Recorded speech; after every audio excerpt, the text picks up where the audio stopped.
Une fois en septembre, la mobilité redevient problématique, surtout à l'approche des grandes villes. Voilà pourquoi tous les ans, des automobilistes se convertissent aux deux roues motorisées afin de rejoindre plus facilement leur lieu de travail.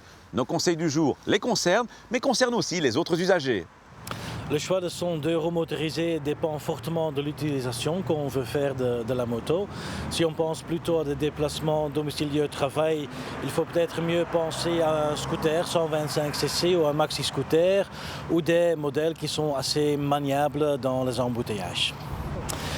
Il y a encore des gens qui peuvent rouler en moto avec le permis B, rester modeste dans la puissance et en tout cas il faut suivre une formation. Même si on a déjà motard confirmé, il y a toujours des leçons à tirer en suivant un apprentissage supplémentaire. On a la moto, ensuite il y a la tenue, et ça c'est aussi un point important. Il faut opter pour un équipement vraiment motard qu'on achète dans les magasins moto. Ça protège toujours mieux et même s'il fait chaud, il faut toujours le porter. Il y a aussi des équipements qui sont adaptés au beau temps par exemple. Il y a en plus des équipements qui sont adaptés à ceux qui se rendent à leur travail.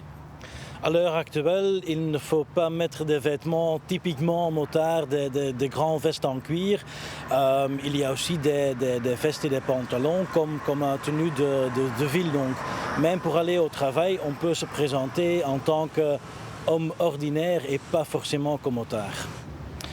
Il faut savoir qu'il y a toujours la déductibilité fiscale pour tout ce qui est achat de la moto, assurance, l'équipement y est inclus aussi à 100% de ses impôts. Une fois sur la route, il y a des conseils à donner. Il y a un grand gain de temps en dépasser les fils, mais on ne peut pas dépasser les 50 à l'heure et la différence entre le reste du trafic ne peut pas dépasser les 20 km à l'heure. Il faut toujours rester vigilant, il faut à chaque moment tenir compte de ce qui pourrait arriver et ça compte aussi pour les automobilistes, surtout dans les embouteillages. Les automobilistes aussi doivent rester vigilants, ne pas s'occuper de leur smartphone parce que ça distrait. Même au moment qu'on est à l'arrêt, il y a toujours des motards qui peuvent passer à ce moment-là. Que l'on soit pilote d'un deux roues motorisé ou conducteur d'automobile, il faut faire preuve d'attention mutuelle. Et c'est d'autant plus important que le premier n'a pas de carrosserie et risque donc plus sa vie que le second, qui est lui protégé par son habitacle. À la question de la semaine dernière, il fallait répondre qu'en agglomération, un cycliste ne peut plus rouler sur un trottoir quand il a plus de 8 ans. A gagné cette semaine 4 méthodes d'apprentissage pour le permis théorique et pratique. La question: sur une autoroute à 3 bandes, en cas de bouchon, le motard peut dépasser les voitures via la bande d'arrêt d'urgence, entre les deux bandes situées le plus à gauche ou entre les bandes de son choix. Soit vous téléphonez au 0905 56 493, soit vous envoyez un SMS au 6020 en tapant contact 1, 2 ou 3 et vos coordonnées complètes. Quelle est la vitesse maximale idéale pour circuler dans un rond-point? Le code de la route ne prévoit rien de particulier à ce sujet.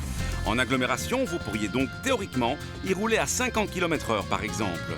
Mais dans la mesure où vous n'avez pas la priorité pour accéder à un rond-point et dans la mesure où il faut pouvoir conserver un comportement prévisible pour les autres usagers et une trajectoire respectueuse des marquages une fois dans le rond-point, une vitesse de plus ou moins 30 km/h correspondra dans la plupart des ronds-points à la vitesse qu'il est raisonnable de ne pas dépasser. À la semaine prochaine et d'ici là, bonne route!